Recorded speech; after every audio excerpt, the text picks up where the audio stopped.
Never to forget 1999 to 2019, the Belgrade Declaration. On the occasion of the 20th anniversary of the aggression of the NATO alliance against Serbia, the Federal Republic of Yugoslavia, the FRY, on the 22nd and 23rd of March 2019, Belgrade was the venue of the international conference under the slogan, "Never to Forget," and the title, "Peace and Progress instead of Wars and Poverty." The organizers of the conference are the Belgrade Forum for the World of Equals, the Federation of Associations of Veterans of the National Liberation War of Serbia, the Serbian Generals and Admirals Club, the Society of the Serbian Hosts, in cooperation with the World Peace Council. Besides the participants from Serbia, the conference was attended by more than 200 distinguished guests from some 50 countries from all over the world,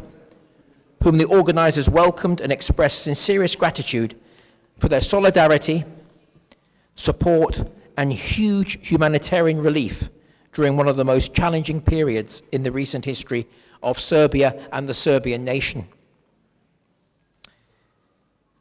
The program of activities marking this anniversary was dedicated to preserving the lasting memory and paying tribute to the military and the police personnel who made the ultimate sacrifice in the defense of their country against the aggression, as well as to the civilian victims, including the very young,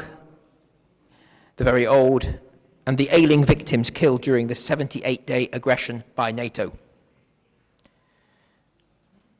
Participants of the conference unanimously condemned NATO aggression, affirming that in its essence it was an illegal, invading and criminal war against a peaceful, sovereign European country waged without the UN Security Council mandate and under brute violation of the United Nations Charter, the OSCE Helsinki Final Declaration 1975, and the basic principles of international law. By attacking Serbia, the Federal Republic of Yugoslavia, the leading Western powers, championed by the USA, had exposed the freedom-loving and justice-orientated Serbian people to anguish, devastation, and lasting suffering for the sake of attaining their imperialistic geopolitical aims for control of natural and energy resources, the road of transport, and the sphere of influence. This was neither a small war nor a humanitarian intervention, but rather a war of underlying geopolitical goals for the long-term deployment of US troops in the Balkans, for the establishment of case precedent for future aggressions, and for the toppling of legitimate governments, all within the eastbound expansion strategy and the overall goal of setting the global dominance. The history will note the fact that back in 1999, blindly following alien geopolitical interests, Europe fought itself.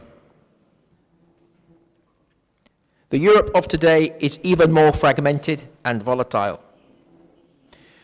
Europe's backtracking to itself requires some soul-searching, courage, and the vision, including the confession that the attack against Serbia, the Federal Republic of Yugoslavia, in 1999 was a colossal historical error. The aggression's masterminds and executors should be held responsible for their misdeeds. The aggression killed some 4,000 persons, including 89 children, whereas additionally 6,500 people were seriously wounded. Direct material damage amounted to $100 billion. It was stressed that NATO and its members participating in the aggression had a duty to compensate the damages of war to Serbia. The participants of the conference were informed about the findings of scientific and expert analyses conducted so far, all confirming that the use of ammunition filled with depleted uranium and of graphite and cluster bombs and other inflammable and toxic means of warfare have resulted in high levels of the long-term environmental pollution and the massive scale endangering of the Serbian citizens. They welcomed the establishment of special bodies of both the National Assembly and of the government of Serbia, tasked with determining the consequences of NATO aggression, reflected on the health of the population and the safety environment, and expressed support to the work of those bodies. The forcible and unlawful tearing Kosovo and Metohija off Serbia continues through the constant pressuring of Serbia to fully acknowledge the splitting off of a part of territory of its state. Participants of the conference underscored that a forcible taking of Kosovo and Metohija apart from Serbia would become a precedent, which in turn would inevitably pave the way for drawing up new borders of the Balkans, and this at the expense of the territories of the states of Serbia, North Macedonia, Greece and Montenegro. Thus, the separatist affinities in a number of other European and non-European countries alike would also intensify and inexorably open the floodgate to further destabilization and conflicts with unforeseeable consequences. NATO aggression against Serbia, the Federal Republic of Yugoslavia, was a direct and simultaneous attack on the peace and security system in Europe and in the world, which had been constructed on the outcome of the Second World War. As conclusively demonstrated by the subsequent interventions of the USA and its allies, Afghanistan, Iraq, Libya, Mali, Syria, etc., this aggression has served as case precedent and the template to globalize the interventionism, a manual on how to utilize terrorism and separatism to carry out the Western powers' plans of conquest in order to forcibly topple unsuitable, in inverted commas, unsuitable regimes and impose geopolitical interests of the West, notably of the USA. NATO's aggression against Serbia, the Federal Republic of Yugoslavia, was an act of the most blatant violation of fundamental principles of international law. It's unjustifiable. The aggressor's responsibility cannot be diminished by hypocritical attempts to transfer responsibility onto Serbia or her that time state leadership. This NATO aggression made history as an indicator of the moral and civilizational decline that 20 years on, the governments of the leading aggressor countries have neither been pardoned nor gotten to learn the right lesson from. Participants of the conference expressed their strong support to and solidarity with efforts that Serbia invests in remedying the grave and lasting consequences of the aggression and to her striving to prevent the continuation of NATO aggression by other means. They explicitly supported Serbia's efforts to preserve its own sovereignty and territorial integrity and her contribution to resolve the future status of Kosovo and Metohija, which will be in line with international law and Resolution 1244 of the UN Security Council. They denounced the policy of coercion, pressures and one-sided steps aimed at the imposition of an unbalanced, unjust and unsustainable solution. The aggressor's responsibility for the committed crimes and the inflicted damage cannot either be justified or diminished. Serbia is entitled to seek indemnification and legal and criminal culpability of the NATO leaders and the responsible members. Demand was made to immediately prosecute all those responsible for the crimes against the Serbian nation, and in particular for the case of illicit trafficking in human organs harvested from the abducted Serbs, in accordance with the report of Dirk Marty and the relevant decision of the Parliamentary Assembly of the Council of Europe. The aggression of 1999 against Serbia, the Federal Republic of Yugoslavia, and its other more recent military interventions have transformed NATO into an offensive military alliance, which was responsible for the present-day Balkans in Europe being more discordant and volatile, for the militarization of Europe and of international relations, for reaching the lowest point of distrust and confrontation since the Cold War, and for the thoroughly shaking the global security order. NATO is but a tool of the military-industrial complex and the largest capital domination, rather than a tool of peace, people's needs and progress. This is why NATO, a Cold War relic, should be dissolved and foreign military camps abolished, including Camp Bondsteel in the Serbian province of Kosovo and Metohija. Participants of the conference held that the world was going through a most critical period of growing distrust, tensions, and threats of new interventions and conflicts. The root causes are the aggressiveness of NATO and of alienated power centres, whose interests benefit from violations of fundamental principles of international law, escalation of threats, provocations, direct interference in the international affairs of sovereign countries, renewed arms race, and increasingly pronounced militarisation of international affairs. International institutions of peace and cooperation, which form the basis of the international order and its stability, such as the United Nations, the OSCE, UNESCO, the WTO, and others, are often bypassed, abused, or neglected by the leading Western nations. The policy of domination based on military might, typical of unipolar world order, was rejected as unacceptable, because being founded on privileges and self-proclaimed excellence, and not on the equality of all countries and nations. Multipolarization excludes dominance and opens the window for democratization of international affairs.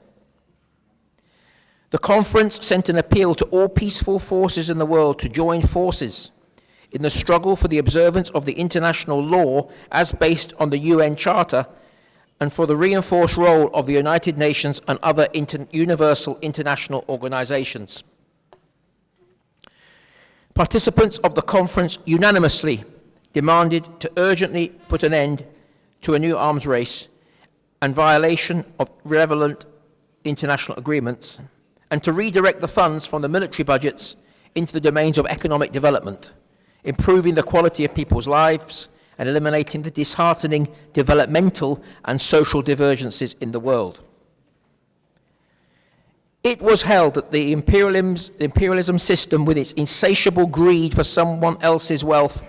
and unipolar order based on the strategy of exceptionability, dominance, and NATO interventionism, are the key sources of instability, distrust, and conflicts. Peace, democracy, and progress require radical changes in global relations, the observance of sovereign equality, non-interference, and multiculturalism. The stability, peace, and inclusive progress require observance of common interests, partnerships, and the exclusion of any egotism, protectionism, and privileges. The policy of confrontation, interventionism, and interference in international affairs, prompted by the military-industrial complex and big finance capital, must give way to the dialogue, partnership, observance of the basic norms of international law and international order, which are based on the common interests and mutual respect.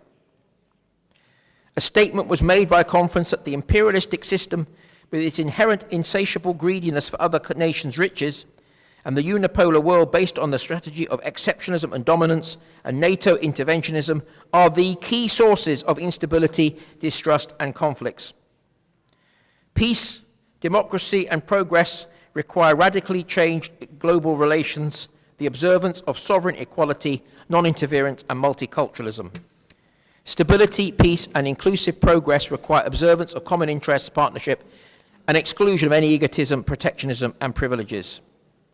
The policy of confrontation, interventionism, and interference in the internal affairs prompted by the military-industrial complex must give way to dialogue, partnership, and observance of the basic norms of international law and order, which are based on the common interests and mutual respect. Participants of the conference committed to peaceful political resolving of all international problems under the observance of principles of international law, the UN Charter, and the decisions of the UN Security Council. The conference pledged full solidarity with the people and government of Venezuela, led by their legitimate president, Nicolas Maduro, and voiced utmost support to their decisive and dignified refusal of attempts made by the USA, the European Union, the Organization of American States, and others to forcibly overthrow the legitimate leadership. Participants expressed belief that the Venezuelan people would prevail in their just and legitimate struggle to defend themselves against all pressures and threats, and that they would find the best solutions for their ongoing hardships by means of dialogue and peaceful ways. Participants of the conference expressed deep respect, solidarity and support to the Syrian government, army and the people in their long-standing and heroic struggle against foreign aggression, foreign mercenaries and international terrorists. They also expressed profound acknowledgement of the success in liberating the country from Islamic and other fundamentalists. They gave support to preserving the territorial integrity and unity of Syria and condemned all attempts to divide or to dismember the country. The participants appealed that the Middle East crisis be resolved by peaceful political means, without policy of fait accompli,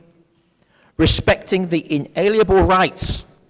of the Palestinian people to an independent state in the borders of pre-4th of June 1967,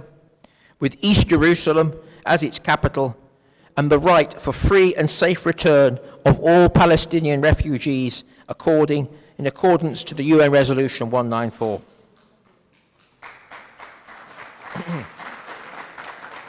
Okay. The conference expressed deepest concerns over extended external aggression in Yemen, together with its solidarity with the Yemeni people suffering under ruthless external aggression